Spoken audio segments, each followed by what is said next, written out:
আজকে আমি ইনশাআল্লাহ যাকাতের গুরুত্ব নিয়ে কথা বলবো। যাকাত আদায়ের গুরুত্ব কি এবং যাকাত আদায় করতে হবে কোথায়, কখন, কিভাবে, এই বিষয়গুলো নিয়ে বিস্তারিত কথা বলবো ইনশাআল্লাহ। যাকাতের শাব্দিক অর্থ কি, যাকাতের গুরুত্ব কি? যাকাত হচ্ছে যাকাত শব্দের অর্থই হচ্ছে বৃদ্ধি পাওয়া। যাকাত শব্দের অর্থ হচ্ছে পবিত্রতা। যাকাত দিলে মাল কমে না। বাহ্যিকভাবে মনে হয় যে যাকাত দিলাম 1 লক্ষ টাকায় 2,500 টাকা, এই 2,500 টাকা মনে হয় কমে গেল। না, আল্লাহ সুবহানাহু ওয়া তাআলা উল্টাটা বলছেন। আল্লাহ সুবহানাহু ওয়া তাআলা বলছেন, সূরা আল বাকারার মধ্যে উল্লেখ করা হয়েছে 276 নম্বর আয়াতে, আল্লাহ ধ্বংস করে দেন সুদকে এবং আল্লাহ তাআলা বৃদ্ধি করে দেন যাকাতকে। সুবহানাল্লাহ। যে যাকাত, যে সাদাকা আছে, এটাকে আল্লাহ বৃদ্ধি করে দেন, আর যে সুদ আছে, সুদকে আল্লাহ ধ্বংস করে দেন। তাহলে যাকাতের মাধ্যমে সম্পদ বৃদ্ধি পায়, সম্পদ কমে না। কিভাবে বৃদ্ধি পায় আল্লাহ তাআলা ভালো জানেন। হয়তো আমরা বাহ্যিকভাবে নাও বুঝতে পারি। আল্লাহ তাআলা হয়তো বারাকা দিবেন, অন্য কোনোভাবে সমৃদ্ধি দিবেন। কিভাবে দিবেন আল্লাহ সুবহানাহু ওয়া তাআলা ভালো জানেন। তবে যে বৃদ্ধি পায় আল্লাহ বলেছেন, এটা আমরা মনে প্রাণে বিশ্বাস করি। সম্পদ কমে যাবে এই ধরনের বিশ্বাস আমরা রাখবো না, বরং সম্পদ বাড়বে, বৃদ্ধি পাবে, এই বিশ্বাসই আমরা রাখবো। যাকাত দিলে মুমিন হিসেবে এটাই আমাদের দায়িত্ব। যাকাত হচ্ছে ইসলামের তৃতীয় রুকন। গুরুত্ব বিবেচনা করলে যাকাত হচ্ছে ইসলামের তৃতীয় খুঁটি, রুকন। 5টা খুঁটির উপর ইসলাম প্রতিষ্ঠিত। 8 নম্বর হাদিস সহিহ আল বুখারীতে যেটা এসেছে, বুনিয়াল ইসলাম আলা খামসিন শাহাদাতি আল্লা ইলাহা ইল্লাল্লাহ ওয়া আন্না মুহাম্মাদুর রাসূলুল্লাহ ওয়া ইকামিস সালাতি ওয়া ইতাইজ যাকাতি ওয়াল হজ্জি ওয়া সাওমি রমাদান। আল্লাহ সুবহানাহু ওয়া তাআলা বলতেছেন, আল্লাহ রাসূল সাল্লাল্লাহু আলাইহি ওয়াসাল্লাম বলতেছেন, ইসলাম 5টি খুঁটির উপর প্রতিষ্ঠিত। এর মধ্যে 1 নম্বর খুঁটি হচ্ছে শাহাদা, লা ইলাহা ইল্লাল্লাহ মুহাম্মাদুর রাসূলুল্লাহ। এটা হচ্ছে 1 নম্বর খুঁটি, ঈমান। 2 নম্বর খুঁটি হচ্ছে সালাত আদায় করা। 3 নম্বর খুঁটি হচ্ছে যাকাত দেওয়া। 4 নম্বর খুঁটি হচ্ছে হজ। 5 নম্বর খুঁটি হচ্ছে রমাদান। তাহলে আপনি যদি ভিত্তি হিসাবে চিন্তা করেন, তাহলে যাকাত হচ্ছে 3 নম্বর ভিত্তি, যাকাত হচ্ছে 3 নম্বর খুঁটি, 3 নম্বর পিলার ইসলামের গুরুত্ব বিবেচনা করলে। সালাতের পরে যাকাত সবথেকে গুরুত্বপূর্ণ। যদিও আমাদের সমাজে যাকাত নিয়ে আলোচনা হয় খুব কম, রমাদান মাসেই কেবল আলোচনা হয়, 2-1টা হয়তো খুতবার মধ্যে থাকে, আর সারা বছরে আলোচনা হয় না। অথচ যাকাত ভিত্তিক অর্থনীতি, এটা হচ্ছে ইসলামের মূল যে ভিত্তি, ইসলামের অর্থনীতি হচ্ছে যাকাত ভিত্তিক। অথচ এই যাকাত নিয়ে আলোচনা হয় না, ইসলামী অর্থনীতি নিয়ে আলোচনা হয় না, এটা হয় খুব কম। অথচ অর্থ ছাড়া আমাদের জীবনের কোনো একটা মুহূর্তও চলে না, প্রতিটা মুহূর্ত অর্থ লাগে। তাহলে ওই অর্থনৈতিক ব্যবস্থা যখন আসবে ইসলামের, তখন অবশ্যই যাকাত নিয়ে আলোচনা করতে হবে, কিন্তু এটার আলোচনা খুব কম। যাকাত নিয়ে বাজারে বই পুস্তক এগুলোর সংখ্যা অনেক কম, যাকাত নিয়ে পড়াশোনা অনেক কম।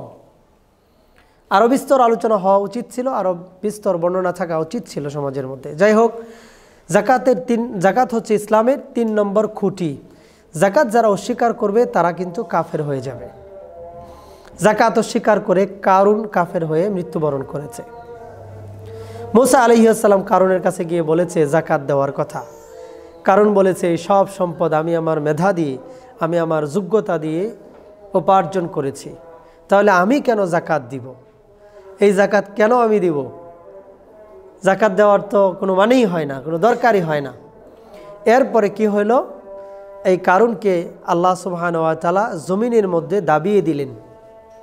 একটু একটু করে দাবতেছে, তার বুঝে আসতেছে ধীরে ধীরে। যখন গলা পর্যন্ত দেবে গেছে, আর দেখে যে বাঁচার কোনো রাস্তা নাই, তখন বলতেছে যে, মুসা, তুমি তোমার রবকে বলো আমার জন্য ক্ষমা চাও, আমি সব সম্পদ দিয়ে দিব, শুধু আমাকে বাঁচায় রাখলেই হবে। তো এই কথা কারুন বলল কখন? যখন তার গলা পর্যন্ত দেবে গেল। কিন্তু কোনো লাভ নাই। আল্লাহ সুবহানাহু ওয়া তাআলা তাকে দাবিয়ে দিলেন তার সম্পদ সহ। বর্ণনা আসছে যে কারণের সম্পদের পরিমাণ কেমন ছিল। অনেক লোকজন লাগতো তার ওই যে গুদামঘর ছিল, তার যে ভান্ডার ছিল সম্পদের, এগুলোর চাবি বহন করার জন্য অনেক উট লাগতো, অনেক মানুষ লাগতো এগুলোকে বহন করার জন্য। এত পরিমাণ সম্পদ ছিল, কিন্তু আল্লাহ সম্পদ সহ দাবায় দিলেন।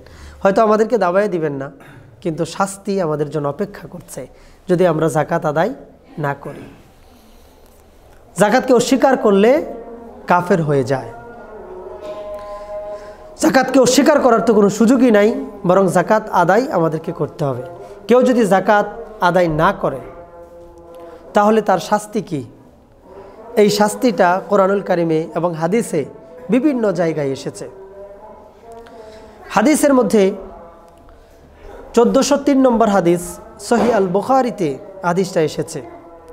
সহিহ আল বুখারীর হাদিসে আল্লাহ রাসূল সাল্লাল্লাহু আলাইহি ওয়াসাল্লাম বলতেছেন, এই যাকাতের সম্পদ যা তারা আদায় করেনি, কিয়ামতের দিন বা জাহান্নামের মধ্যে এই সম্পদটাকে একটা সাপ আকারে রূপ দেওয়া হবে, এটাকে সাপের আকৃতি দেওয়া হবে এবং তার গলার মধ্যে পেঁচিয়ে দেওয়া হবে। বিষাক্ত একটা সাপ, বিষধর একটা সাপে পরিণত করা হবে এবং গলার মধ্যে পেঁচিয়ে দেওয়া হবে। তার মুখের মধ্যে ছুবল মারবে এই বিষাক্ত সাপ এবং বলবে যে আমি তোমার জমিয়ে রাখা সম্পদ, আমি তোমার যাকাতের সম্পদ যা তুমি আল্লাহর রাস্তায় ব্যয় করো নাই, আমি সেই সম্পদ যা তুমি জমা করে রেখেছিলে। এভাবে করে ছুবল দিতে থাকবে আর সে বিষের যন্ত্রণায় চিৎকার করতে থাকবে। এটা হচ্ছে যাকাত যারা আদায় করবে না এটার শাস্তি। এরপরে আরেকটা কথা আল্লাহ রাসূল সাল্লাল্লাহু আলাইহি ওয়াসাল্লাম বলেছেন, ইবনে মাজার মধ্যে হাদিসটা এসেছে, 4019 নম্বর হাদিস। আল্লাহ রাসূল সাল্লাল্লাহু আলাইহি ওয়াসাল্লাম বলছেন, এটা হাদিসটা বর্ণনা করেছেন আব্দুল্লাহ ইবনে ওমর রাদিয়াল্লাহু তাআলা আনহু। বললেন যে রাসূল সাল্লাল্লাহু আলাইহি ওয়াসাল্লাম একবার ডেকে বলতেছেন, আমাদেরকে ডেকে বলতেছেন, হে মুহাজির ব্যক্তিগণ, আমি তোমাদের ব্যাপারে 5টা বিষয়ে ভয় করি, যে 5টা বিভ্রান্তিতে তোমরা পড়ে যাবে, 5টা ফিতনায়, 5টা পরীক্ষায় তোমরা পড়ে যাবে। আমি আল্লাহর কাছে দোয়া করি যেন এটা না আসে। এই 5টা পরীক্ষা কি? 5টা পরীক্ষা হচ্ছে, 1 নাম্বার পরীক্ষা, কিয়ামতের আগে অশ্লীলতা বেড়ে যাবে। আর যখন অশ্লীলতা বেড়ে যাবে তখন এমন সব অসুখ বিসুখ হবে যেই অসুখ বিসুখ পূর্বে কোনো দিন হয়নি, মহামারীর আকার ধারণ করবে। এমন সব অসুখ বিসুখ হবে যেগুলো অশ্লীলতার কারণে হবে। যেমন এইডসের কথা আপনারা দেখেছেন, এইডসের কথা অনেকে জানেন, শোনেন। অশ্লীলতা বেড়ে যাওয়ার কারণে এই পাপ, মানে এই অশ্লীলতাজনিত পাপ বেড়ে যাওয়ার কারণে এটা দিয়েছেন। এইডস হলেও মানুষের জীবন শেষ। টিকা প্রতিষেধক বের করার চেষ্টা করছে, কিন্তু এগুলো এখনও পরিপূর্ণ আকার ধারণ করেনি। তো এমন অসুখ হয়তো এইডস আবিষ্কার করবে, এইডসের টিকা, আল্লাহ তাআলা আরও এর থেকে জঘন্যতম অসুখ দিবেন। এগুলো অশ্লীলতার কারণে হয়। তো অশ্লীলতা যত বাড়বে এরকম রোগ বালাই ব্যাধি আমাদের জন্য বেড়ে যেতে পারে। এরপরে হচ্ছে ওজনে কম দেওয়া, মাপ ঝুঁকের মধ্যে পরিমাপে কম দেওয়া। যদি কেউ এই কাজটা করে যে মাপ ঝুঁকের মধ্যে কম দেয় কোনো জাতি, কোনো গোষ্ঠী, তাহলে তাদের অভাব দেখা দিবে, তাদের মধ্যে দুর্ভিক্ষ দেখা দিবে। যদি মাপে কম বেশি করে, যদি ওজনে কম বেশি করে। আমরা শুধু এখন দুর্ভিক্ষের অপেক্ষায় আছি। বাংলাদেশে খুব কম পরিমাণ আপনি পাবেন যারা পূর্ণতা, মানে পূর্ণ মাপে পরিপূর্ণ করে মাপ যোগ করে, এই সংখ্যাটা খুবই কম। এটা আপনি প্যাকেটের ক্ষেত্রেই চিন্তা করেন আর খুচরা বিক্রেতার ক্ষেত্রেই চিন্তা করেন, অথবা ভেজাল তো আছেই পণ্যের মধ্যে। এই সবগুলো একই জায়গায় আসবে। মাপে কম দেওয়া দিলে এই দুর্ভিক্ষ সামনে আসবে। সমৃদ্ধি অর্জন করছে এমন অনেক কাফের রাষ্ট্র দেখবেন, তারা মাপে কম বেশি করে না, পণ্যে ভেজাল দেয় না। কিন্তু আমাদের এখানে এই ধরনের কোনো শক্তিশালী আইনও নাই, যে যেভাবে পারতেছে কম দিতেছে, যে যেভাবে পারতেছে মানুষদেরকে ঠকাচ্ছে, সে নিজেও ঠকতেছে আরেকজনকেও ঠকাচ্ছে, মানে সবাই ঠকাঠকির মধ্যে আছে। তো এটা একটা হুমকি, এটা একটা পরীক্ষা আসতে পারে আমাদের জন্য। এরপরে 3 নাম্বার হচ্ছে, যেই এলাকার মধ্যে যাকাত আদায় করা হয় না, যেই দেশের মধ্যে যাকাত আদায় করা হয় না, আল্লাহ তাআলা সেই অঞ্চল থেকে বৃষ্টি কমিয়ে দেন, সেই অঞ্চলে বৃষ্টি কমিয়ে দেন, বৃষ্টিকে আল্লাহ উঠিয়ে নেন। তবে নবীজি বলেছেন, যদি অবলা নিরীহ পশু পাখি প্রাণীরা না থাকতো, কীটপতঙ্গ না থাকতো, তাহলে যাকাত না দেওয়ার অপরাধে বৃষ্টি দেওয়া আল্লাহ তাআলা চিরতরে বন্ধ করে দিতেন। কতটা ভয়ঙ্কর হুমকি আপনি চিন্তা করেন। বৃষ্টি হচ্ছে একটা রহমত। এই বৃষ্টি উর্বরতা বৃদ্ধি করে, বৃষ্টি অঙ্কুরতা বৃদ্ধি করে, বৃষ্টি হলে ফসল ভালো হয়। এই বরকত থেকে বঞ্চিত হওয়ার কারণ হচ্ছে যাকাত কমিয়ে দেওয়া, যাকাত না দেওয়া, এইটা। এরপরে বলছে আল্লাহকে দেওয়া ওয়াদা, সুন্নাহর ব্যাপারে যে ওয়াদা, এই ওয়াদা যদি মুমিনরা রক্ষা না করে তাহলে আল্লাহ তাআলা তাদের উপর অত্যাচারী শাসক চাপিয়ে দিবে। আমরা অনেক সময় অনেক স্বৈরশাসক অত্যাচারী শাসকদেরকে মন্দ বলি, কিন্তু আমরা পাবলিক হিসেবে নিজেকে ঠিক করতে পারলাম কিনা এটা চিন্তা করি না। আমরা কি আল্লাহকে দেওয়া কমিটমেন্ট, আমরা কি সুন্নাহর ব্যাপারে যে ওয়াদা আমরা করেছি, যে সুন্নাহ পালন করব, আমরা যেদিন সাক্ষ্য দিয়েছি লা ইলাহা ইল্লাল্লাহ মুহাম্মাদুর রাসূলুল্লাহ, এই কথার সাক্ষ্য আমরা যেদিন দিয়েছি, সেদিন থেকে আমরা কি আল্লাহ ও তার রাসূল সাল্লাল্লাহু আলাইহি সাল্লামের দেওয়া বিধিবিধানগুলো মানতে প্রস্তুত কিনা, আমরা মানি কিনা।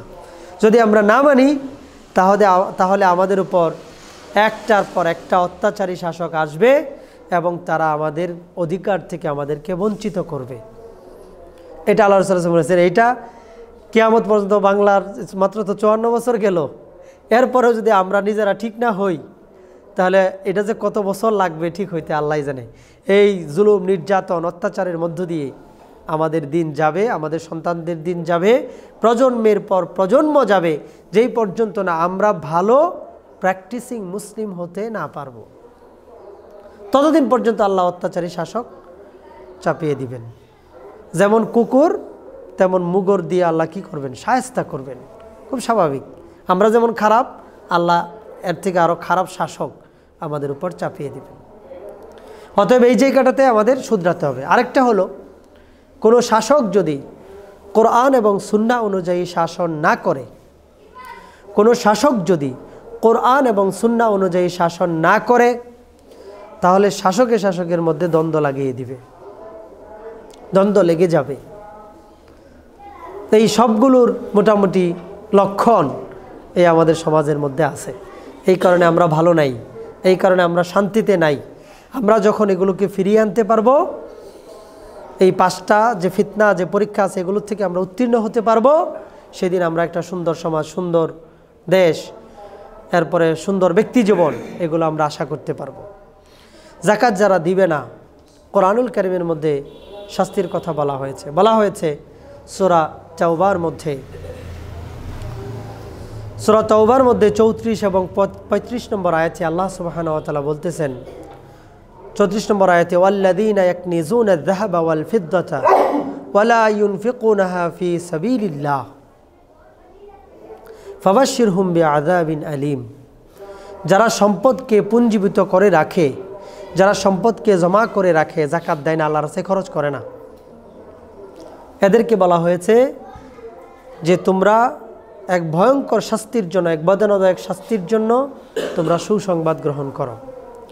ইয়াউমা ইউহমা আলাইহা ফি নারি জাহান্নামা ফাতুকবা বিবা জিবাহুহুম ওয়া জুনুবুহুম ওয়া যুহুরুহুম হাযা মা কানাসতুম লিআনফুসিকুম ফাযুকু মা কুনতুম তাকনিজুন। আল্লাহ বলতেছেন যে সেই দিন এই পুঞ্জীবিত স্বর্ণ এবং রূপাকে গলানো হবে জাহান্নামের আগুনের মধ্যে, ফি নারি জাহান্নামা, জাহান্নামের আগুনের মধ্যে গলানো হবে। গলানোর পরে তার কপালের মধ্যে, তার পৃষ্ঠদেশে, পিঠের মধ্যে এবং পাছার মধ্যে এগুলো দিয়ে ছেঁকা দেওয়া হবে, নাউজুবিল্লাহ। এবং বলা হবে শাস্তি আস্বাদন করো, এটাই হচ্ছে তোমার সম্পদ যা তুমি জমা করে রেখেছিলে, যেটার জাকাত তুমি দাওনি। কোরআন তো সত্য, আল্লাহ রসুল সাল্লাল্লাহু আলাইহি সাল্লামের হাদিস তো সত্য। অতএব যারা জাকাত দিতে কার্পণ্য করছেন, হয় কারুনের মতো ধ্বংস হওয়ার জন্য অপেক্ষা করুন, আপনার সব সম্পদ ধ্বংস হবে, আপনার জীবন ধ্বংস হবে, অথবা আপনি অপেক্ষা করুন জাহান্নামের আযাবকে এভাবে ভোগ করার জন্য, যেমনটা আল্লাহ সুবহানাহু ওয়া তাআলা বলেছেন। আল্লাহ বলেছেন জাকাতের শাস্তি এটাই, এই শাস্তি হবে যারা জাকাত আদায় করে না। এরপরে আর যেটা বললাম যে সাপ যে আদায় করবে, আল্লাহ রাসূলুল্লাহ সাল্লাল্লাহু আলাইহি ওয়াসাল্লাম আরেকটা হাদিসের কথা পাওয়া যায় রাসূলুল্লাহ সাল্লাল্লাহু আলাইহি ওয়াসাল্লাম থেকে, আবু দাউদের হাদিস। এক নারী কিছু বালা হাতে রাসূলুল্লাহ সাল্লাল্লাহু আলাইহি ওয়াসাল্লামের কাছে আসলেন। রাসূলুল্লাহ সাল্লাল্লাহু আলাইহি ওয়াসাল্লাম বললেন যে তুমি কি এগুলোর জাকাত দাও? বলছে না, এগুলোর জাকাত আমি দেই না। বলছে যে তুমি কি চাও তোমার এই সোনার গহনাগুলো, এই বালা, এগুলো সাপ হয়ে তোমাকে কামড় দেখ, এটা কি তুমি চাও? বলছে না, চাই না। তাহলে এগুলোর জাকাত আদায় করবা। ওই নারী এগুলোই খুলে রেখে চলে গেলেন। সুবহানাল্লাহ। বললেন যে আমি জাহান্নামের শাস্তি পেতে চাই না। খুবই ভয়ঙ্কর, এবং এগুলো সত্য কথা, কোরআন এবং হাদিস দ্বারা প্রমাণিত। অতএব যারা জাকাত আদায় করবে না, বিভিন্ন টালবাহানা করবে, এই করবে সেই করবে, হিসাব বুঝতে চাইবে না, না হলে দিতে চাইবে না, এদের জন্য এই ভয়ঙ্কর শাস্তি অপেক্ষা করছে। জাকাত যাদের নিসাব পরিমাণ সম্পদের মালিক 1 বছরের হয়ে গেছে, 1 বছর ধরে আছে, অবশ্যই তাদেরকে জাকাত আদায় করতে হবে। জাকাত হচ্ছে ধনী এবং দরিদ্রের মধ্যে একটা সেতু বন্ধন। ইসলামী অর্থনীতি যতদিন পর্যন্ত চাঙ্গা না হবে, ততদিন পর্যন্ত ইসলামী নিষেধগুলো, বিধিবিধানগুলো কায়েম করা সম্ভব হবে না। ইসলাম অত্যন্ত সামঞ্জস্যপূর্ণ, ব্যালেন্সড একটা রিলিজিয়ন, সামঞ্জস্যপূর্ণ ধর্ম। ইসলাম এমন কথা বলে না যেটা অযৌক্তিক। ইসলাম যখন বলছে চোরের হাত কেটে দাও, তখন ইসলাম বলছে, যেটা উল্লেখ করা হয়েছে কোরআনুল কারীমের মধ্যে সূরা মায়েদার 38 নম্বর আয়াতে, আস-সারিকু ওয়াস-সারিকাতু ফাকতাউ আইদিয়াহুমা। একজন চোর আর চোরনি, নারী চোর আর পুরুষ চোর, এরা যদি চুরি করে হাত কেটে দাও। এখন অনেকেই মনে করে যে আল্লাহ, ইসলাম এত বর্বর ধর্ম, চোরের হাত কেটে দিবে, ইসলাম এটা কি বলে, একটা অমানবিক ধর্ম ইত্যাদি বলে। নাউজুবিল্লাহ। তারা এই কথা বলে না যে কোন অবস্থায় হাত কাটার কথা বলা হয়েছে। ইসলাম এই কথাও বলে, আকিমুস সালাত ওয়া আতুজ যাকাত, সালাত আদায় করো, জাকাত দাও। তো আপনি যখন জাকাত দিবেন, আপনি যখন কমপ্লিটলি ইসলামটাকে মানবেন, আল্লাহ তাআলা সূরা আল বাকারার মধ্যে 208 নম্বর আয়াতে বলছেন, কি বলছেন? ইয়া আইয়ুহাল্লাযীনা আমানু উদখুলু ফিস সিলমি কাফা, তোমরা ইসলামের মধ্যে প্রবেশ করো পরিপূর্ণভাবে, সম্পূর্ণভাবে। এখন আপনি যদি বলেন আমি শুধু সালাত আদায় করব, সিয়াম পালন করব, কিন্তু কোনো টাকা পয়সা দিতে পারবো না, যদিও আমার উপর জাকাত ফরজ হয়, এটা কমপ্লিটলি দাখিল হওয়া হলো না, কমপ্লিটলি প্রবেশ করা হলো না। আপনি যদি ইসলামের মধ্যে কমপ্লিটলি প্রবেশ করেন, আপনি যদি জাকাত দেন, জাকাত তো হচ্ছে উদ্বৃত্ত মাল থেকে, আপনার মৌলিক যে খরচ এখান থেকে তো না, আপনার মৌলিক চাহিদা মেটানোর পরে যে সম্পদ অতিরিক্ত থাকবে, এগুলোর থেকে জাকাত। এগুলো দিলে আপনার কমবে না, বা আপনার জীবনের উপরে কোনো প্রভাব পড়বে না। শুধু আপনার কাছে মনে হচ্ছে যে বাহাদুরিটা কমে যাবে, এই ধরনের আপনার ধারণা, এগুলো যে সম্পদ দিলে হয়তো কমে যাবে, কিন্তু না, আপনার জীবনের কোনোই কষ্ট হবে না যদি আপনি জাকাত আদায় করেন। এবার খেয়াল করে দেখুন, যদি জাকাত দেওয়া হয় বাংলাদেশে যে পরিমাণ জাকাতের টাকা আসবে, এই পরিমাণ টাকা দিয়ে দরিদ্রতা দূর করা সম্ভব বাংলাদেশের হিসাবেই। আপনি যদি অন্য অনেক দেশের কথা চিন্তা করে দেখেন, যেগুলো ধনী ধনী রাষ্ট্র আছে, এগুলোর জাকাত যদি ডিস্ট্রিবিউশন করা হয় গোটা পৃথিবীর মুসলমানদের মধ্যে, একজন মুসলমানও অভাবের মধ্যে থাকার কথা না। একজনও না। বাংলাদেশে যে পরিমাণ ঔষধ উঠবে ফসলের জাকাত, এটা যদি দরিদ্র মানুষের মধ্যে বন্টন করা হয়, কোনো দরিদ্র মানুষ না খেয়ে থাকবে না। হিসাবে এটা যদি করা হয়, আর এই যে জাকাতের যে টাকাটা, এটা যদি কালেকশন করা হয় রাষ্ট্রীয়ভাবে এবং এই দরিদ্রতা দূরকরণের জন্য যদি চেষ্টা করা হয় গঠনমূলকভাবে সুন্দর পদ্ধতিতে, দেখবেন বাংলাদেশের কোনো যুবকের বেকার থাকা সম্ভব না, যদি শুধু জাকাতের টাকাটাকে সঠিকভাবে ডিস্ট্রিবিউশন করা হয়। এটা অনেক বিশেষজ্ঞগণ এই মতামত দিয়েছেন। কেউ কেউ বলেছেন যে বছরে 40,000 কোটি টাকা জাকাত উঠবে বাংলাদেশ থেকে। 40,000 কোটি টাকা। আপনি যদি পরিবার হিসাব করেন, দরিদ্র পরিবারগুলো আর একজন একজন করে চাকরি দিয়ে দেন এই টাকা দিয়ে, একটা কর্মসংস্থান তৈরি করে, তাহলে আপনি খেয়াল করে দেখেন, শুধু জাকাতের টাকাও যদি ডিস্ট্রিবিউশন করা হয়, তাহলে 40,000 কোটি টাকা কত মানুষকে দেওয়া যাবে আপনি খেয়াল করে দেখেন। তো জাকাত আসলে উঠে না। জাকাত যদি সঠিকভাবে উঠতো, মুসলমানরা যদি বুঝতো, তাহলে বাংলাদেশে কোনো দরিদ্র মানুষ, কোনো গরিব মানুষ থাকতো না, আমরা কোনো ভিক্ষুক খুঁজে পেতাম না। কিন্তু এই যে ইসলামের কিছু মানে আর কিছু মানে না, কিছু মানে আর কিছু মানে না, এই অবস্থায় আছে। এইটা আমাদেরকে খেয়াল করতে হবে, আর জাকাতের শাস্তিকে সামনে রাখতে হবে। তো জাকাত এখন আপনি যদি এইভাবে করে প্রত্যেকটা মানুষকে ধরে ধরে, প্রত্যেকটা যুবককে ধরে ধরে আপনি যদি কর্মসংস্থানের ব্যবস্থা করে দেন অভাবী মানুষগুলোকে, দরিদ্র মানুষগুলোকে, তাহলে দেখবেন চুরি করার মতো লোকই তো আপনি খুঁজে পাবেন না। কে চুরি করবে? এরপরেও যদি কেউ চুরি করে ফেলে, তারপরে যদি আপনি হাত কাটেন, তাহলে দেখবেন যে চুরি একদম স্টপ হয়ে যাবে। তো যেভাবে মনে হয় পৃথিবীর অনেক দেশে ইসলামী আইন এখনও আছে, ব্রুনাইয়ে আছে, সৌদি আরবে আছে। তো লোকজন যেভাবে বলে যে হাত কেটে দিলে তো কি করে খাবে, অমানবিক বিষয়, বলে যে সৌদি আরবের ঘরে ঘরে তাহলে হাত কাটা লোক থাকার কথা। কিন্তু সৌদি আরব যারা গেছেন তারা তো হয়তো দেখছেন যে কাকে আপনি হাত কাটা দেখছেন, আসলে নাই। তবে আইনটা আছে, আল্লাহর আইনটা থাকলে এটার মধ্যে বারকাটাই আলাদা। আপনি নিরপেক্ষভাবে আইনকে বাস্তবায়ন করতে পারেন, চোর খুঁজে পাবেন না। মানুষ এমনি অ্যাক্টিভ হয়ে পড়বে যখন দেখবে যে হাতটা কেটে দেওয়া হচ্ছে প্রকাশ্যে এনে, তখন লাখো লাখো যুবকরা নিজেদেরকে শুধরে নেওয়ার চেষ্টা করবে, না কিছু একটা করে খাই, হাত হারাবো কেন, এটা তারা করবে। আর যেহেতু আমাদের চোরের সুযোগ আছে, বড় বড় চোরেরা আছে, হাজার হাজার কোটি টাকা চুরি করবে, কোনো সমস্যা নাই। তো এই কারণে এগুলো কোনো কাজ করতেছে না। আল্লাহ আমাদেরকে বুঝদান করুন। তাহলে আমাদেরকে এইভাবে কি করতে হবে? ব্যালেন্স করতে হবে। জাকাত আমরা দিব, এরপরে জাকাত দেওয়ার পরে সরকারকে, এটা সরকারেরই মূলত দায়িত্ব। ইসলামী সরকার যদি হয়, যেমন আয়াত আমি আপনাদের সামনে শুরুতেই পড়েছিলাম, সূরা হজের 41 নম্বর আয়াত, আল্লাহ বলছেন, আল্লাযীনা ইম্মাক্কান্নাহুম ফিল আরদি আকামুস সালাত ওয়া আতাউজ যাকাত। যদি ইসলামী সরকার হয়, মুসলমানদের থেকে যদি সরকার হয়, তাহলে তার 1 নাম্বার কাজ হচ্ছে সালাত প্রতিষ্ঠা করা, 2 নম্বর কাজ হচ্ছে যাকাত আদায় করা। যাকাত তিনি আদায় করবেন।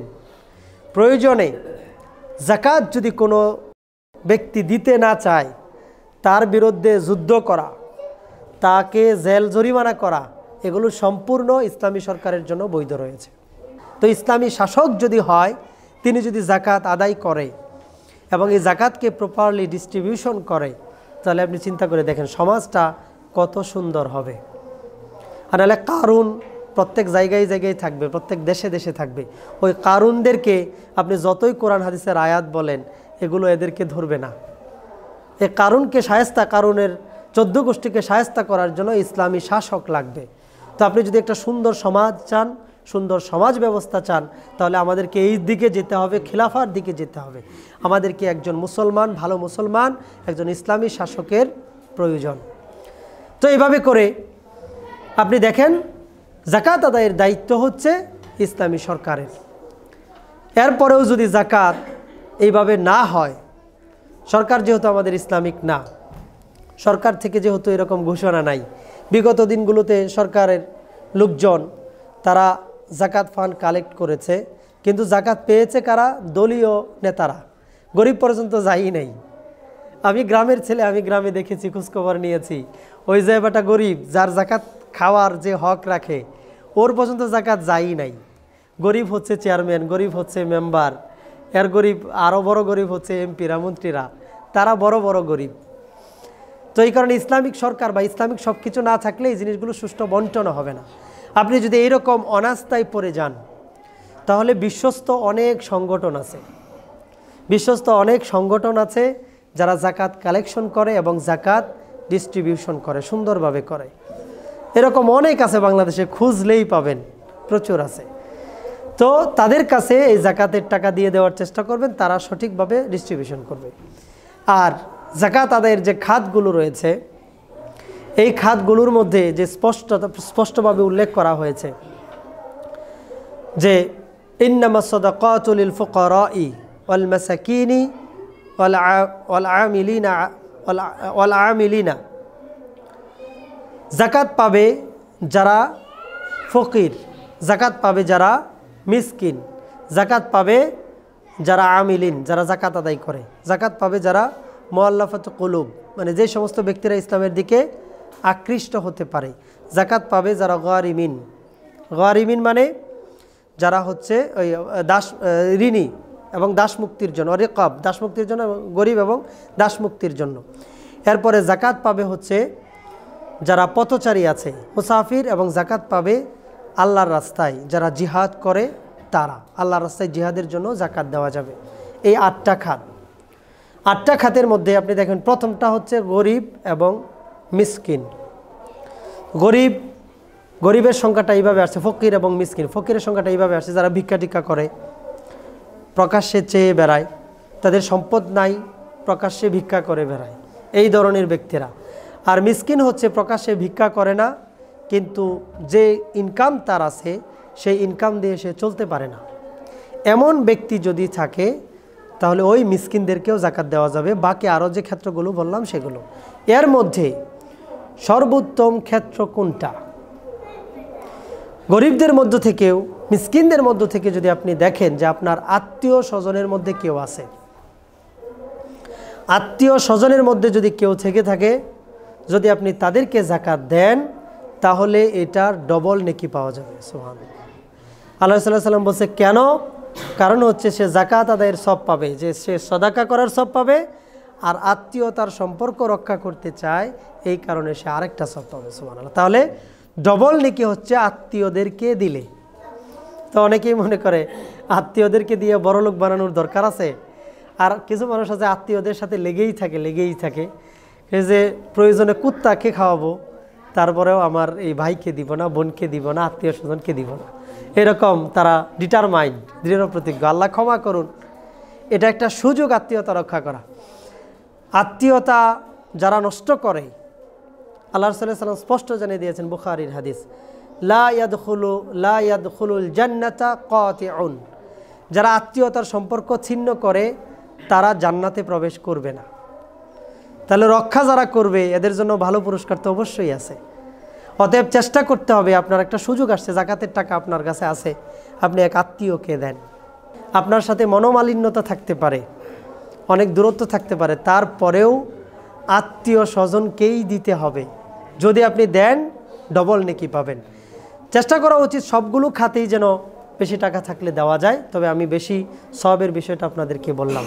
ইসলামী আন্দোলনের জন্য টাকা দেওয়া দরকার, জিহাদ ফি সাবিলিল্লাহ। এরপরে দাসমুক্তির সিস্টেম তো এখন আর নাই। পথচারী যারা আছে, এই ধরনের ঘটনা এখন খুব কমই ঘটে, যেহেতু এখন মিডিয়ার যুগ, চাইলে নগদ বিকাশে প্রচুর টাকা নিয়ে আসতে পারে, কোনো ঝামেলা ঝুঁকি নাই। এরপরেও যদি কেউ হাত পাতে বলে যে আমার যাওয়ার ভাড়া নাই, তাদেরকে বঞ্চিত করবেন না, দেওয়ার চেষ্টা করবেন ইনশাআল্লাহ।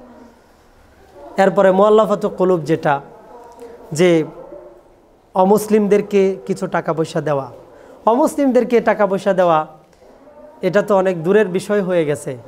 আমাদের মুসলিম ভাইদেরকে ঈমান হারা করে ফেলতেছে বিভিন্ন অমুসলিম সংস্থা সংগঠনগুলো। আমেরিকার থেকে আসে, এই আলাপ আমি এর আগেও করেছিলাম।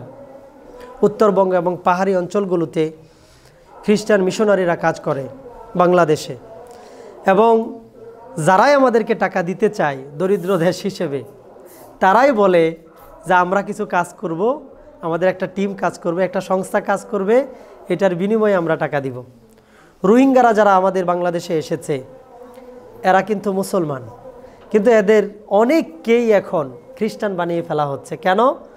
ওই যে ওই দাতা সংস্থাগুলো, খ্রিস্টান সংস্থাগুলো, তারা ডোনেশন দিচ্ছে, তাদের কথা বলার সুযোগ হচ্ছে, তারা তাদের সামনে বাইবেল পাঠ করতেছে, তারা খ্রিস্টান ধর্মের দাওয়াত দিচ্ছে। ওই লোকগুলোও অর্থের লোভে অভাবে পড়ে খ্রিস্টান ধর্ম গ্রহণ করতেছে।